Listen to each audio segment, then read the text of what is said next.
Ryan buys a $200 jacket today for $50. Daniel waits 2 entire months to buy the same jacket.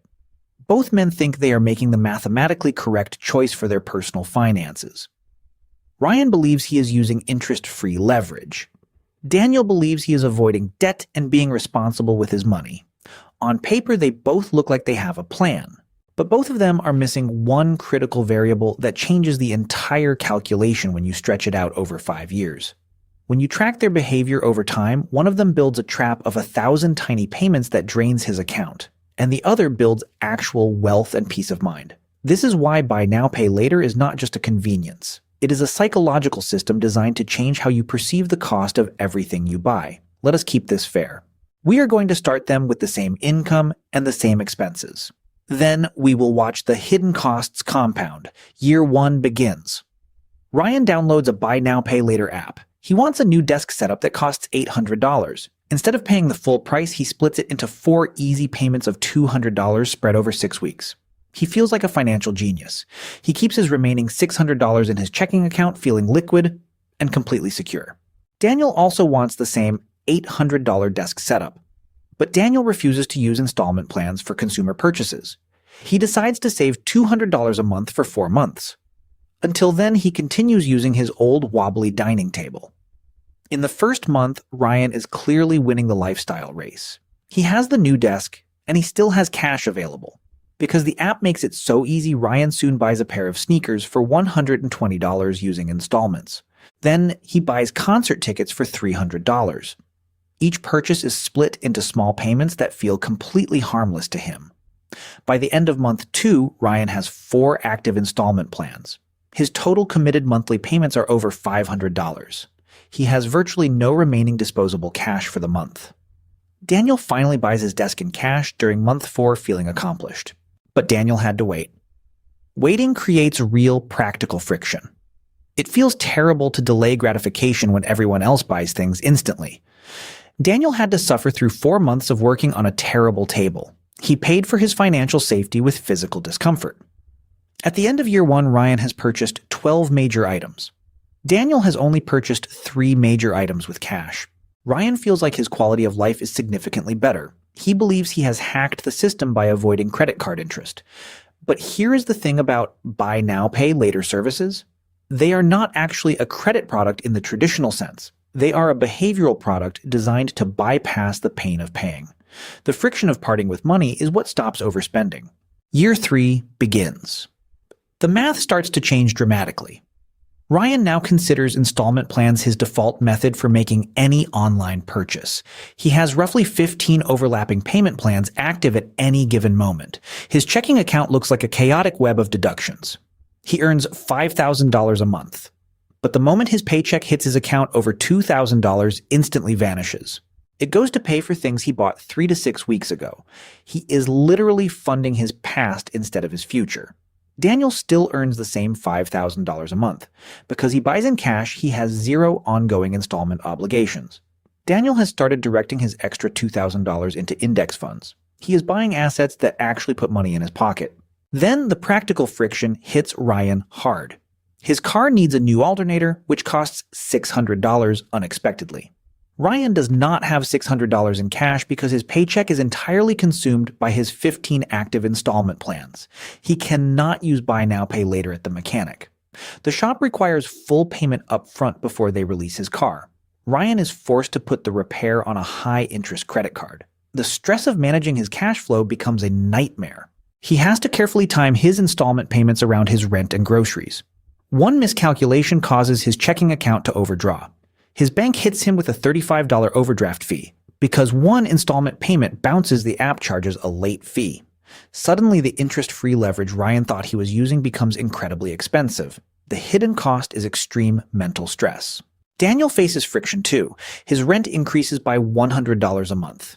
He hates it and complains to his friends. But Daniel has flexibility. Because he has 0 installment debt, he simply adjusts his budget and invests slightly less that month. He does not overdraft his account. He does not pay late fees. He sleeps perfectly fine at night without cash flow anxiety. What nobody talks about is how installment plans disconnect the purchase from the pain of earning the money. It alters perception. When Ryan sees a $400 watch, he does not think about working 2 full days to earn that money. He only sees 4 payments of $100. The brain registers the cost as $100, not $400. This mental loophole causes people to spend 20 to 30% more than they would if they had to pay up front. Ryan is paying the freedom tax. He has surrendered his future cash flow for consumer goods that are already rapidly depreciating. By year 5, the compounding effect of their habits creates an enormous invisible gap between them. Ryan is completely exhausted. He still makes $50,000 a year, but he feels broke every single week. His lifestyle inflation has outpaced everything.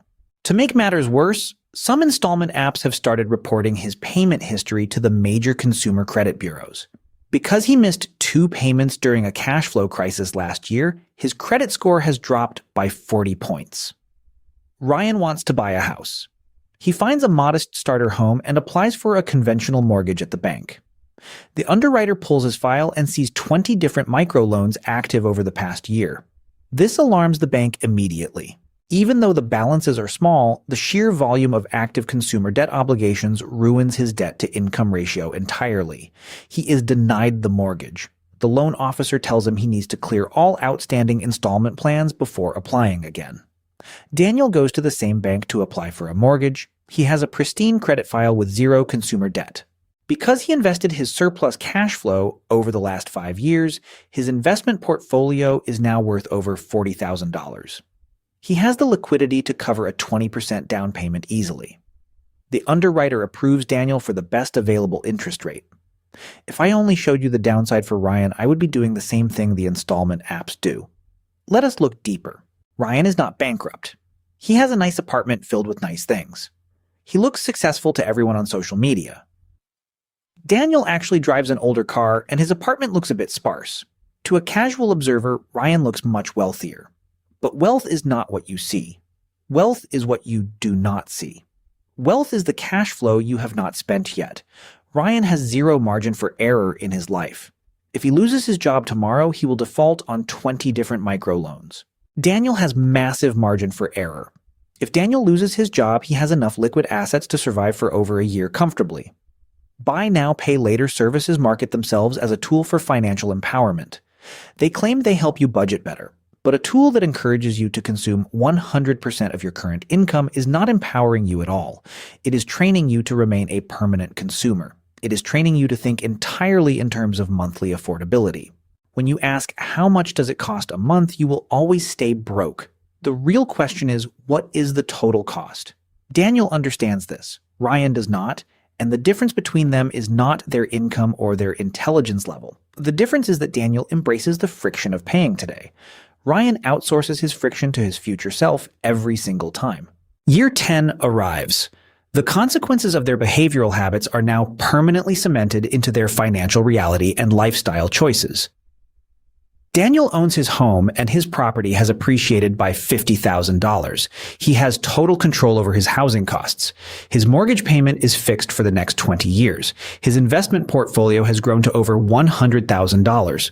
Ryan is still renting. His rent has increased by 30% over the last decade. He feels completely trapped by inflation. He still uses installment plans to buy clothes and electronics. He views it as a normal, mandatory part of modern adult life. He has never paid a cent of credit card interest. He thinks he beat the banks, but he lost the entire game. The banks do not need to charge Ryan interest. The merchants pay the installment companies a heavy fee for every single transaction. And the merchants gladly pay that fee because they know the psychology works. They know Ryan will spend 30% more. They know he will buy the premium model instead of the basic model because the monthly difference is only $5. $5 a month feels like nothing, but $5 across 20 different purchases is $100 a month. That is $1,200 a year of completely vanished wealth. That is $1,200 Daniel is investing into the market. And over a decade, that $1,200 a year invested at 7% growth becomes nearly $18,000. Ryan did not just lose $1,200. He lost the compounding power of that money for the rest of his life.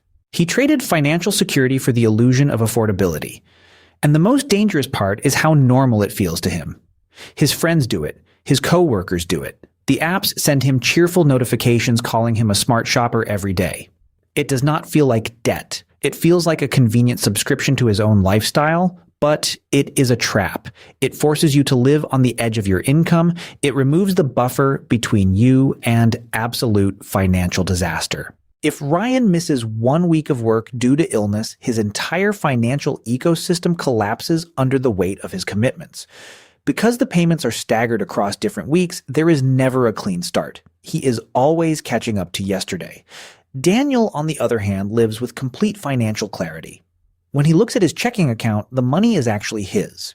He does not have to mentally subtract 15 different upcoming withdrawals before deciding if he can afford to buy groceries today.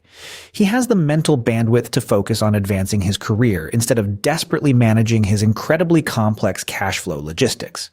This mental bandwidth translates directly into higher earning potential. Daniel gets promoted because he is focused and not constantly stressed out. Ryan is too distracted by his own financial survival to take career risks. He cannot afford to lose his steady paycheck. He is trapped by his own consumer choices. The worst part is that the items he bought on installment are mostly gone. The jacket is out of style. The sneakers are worn out. The concert is a distant memory from 3 years ago. But the financial damage remains.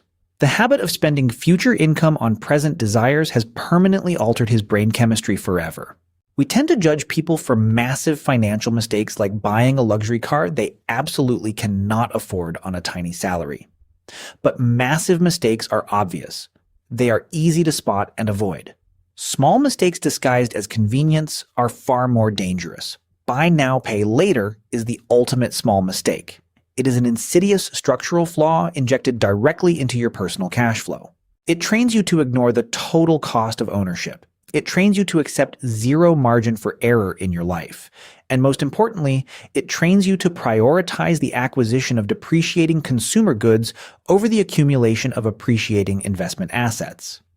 Daniel did not win because he was a financial genius. Daniel won because he respected the pain of parting with his money. He allowed the friction of saving to act as a natural filter against impulse purchases he did not actually need or want. If you want to build wealth, you have to break the habit of buying things with money you have not earned yet. You have to retrain your brain to see the total cost. You have to endure the discomfort of waiting for what you want. Because the alternative is not just a few missed payments or late fees. The alternative is a lifetime of financial fragility. Let us look at a real-world example of how this vulnerability is exploited by modern marketing and algorithms every single day. When you browse online, retailers use dynamic pricing and targeted advertisements specifically designed to trigger your impulse buying habits constantly. They know exactly when you get paid. They know what kind of products you desire. They know your psychological weak points. If they show you a $2,000 television, you might hesitate because $2,000 is a significant amount of money. But if they show you a television for $50 a month for 4 years, the calculation in your brain changes instantly. $50 is just a couple of fast food meals. $50 is easy. You click buy without thinking about the total. You just committed $2,000 of your future labor to a piece of plastic and glass that will be obsolete soon. And because you bought the television on installment, you do not have that $50 a month to invest into your portfolio. Over 10 years, that $50 a month invested at an average market return would have grown into almost $9,000. You traded $9,000 of future wealth for a television that is now worth maybe $200 at a garage sale. This is why the rich get richer and the middle class stays stuck. The rich use capital to buy income-producing assets. The middle class uses debt to buy depreciating consumer goods. And buy now, pay later is the most efficient engine for that trap. It accelerates the transfer of wealth from your paycheck directly to corporate shareholders who actually own the payment platforms you are using. Daniel understands that delaying gratification is the ultimate financial superpower. It is not about depriving yourself of everything you want entirely. It is about ensuring that when you finally buy something, you actually own it. It does not own a piece of your future. When you pay cash, the transaction is completely finished. There is no lingering mental burden. There is no cash flow calculation tomorrow. You can sleep soundly, knowing your next paycheck is 100% yours to direct toward your long-term financial goals immediately. Ryan wakes up every morning knowing he has to work just to pay off the decisions he made 3 months ago. His life has become a treadmill where he has to run faster every year just to maintain his current illusion of wealth. He is a perfect consumer. He is exactly what the modern financial system is designed to create and extract value from continually. Daniel is a terrible consumer. He only buys what he needs, he saves the rest, he starves the algorithm of its fuel, and because he starves the algorithm, he gets to keep his freedom. He gets to choose when and where he works tomorrow. He can weather an economic storm without panic selling his assets. He can negotiate his salary because he does not desperately need it. This is the true cost of buy now, pay later. It is not the late fees. It is not the credit damage. It is the systematic destruction of your financial flexibility. It is the voluntary surrender of your margin for error in a chaotic world. If you are currently using these services to buy consumer goods, you are playing a game designed by people much smarter than you.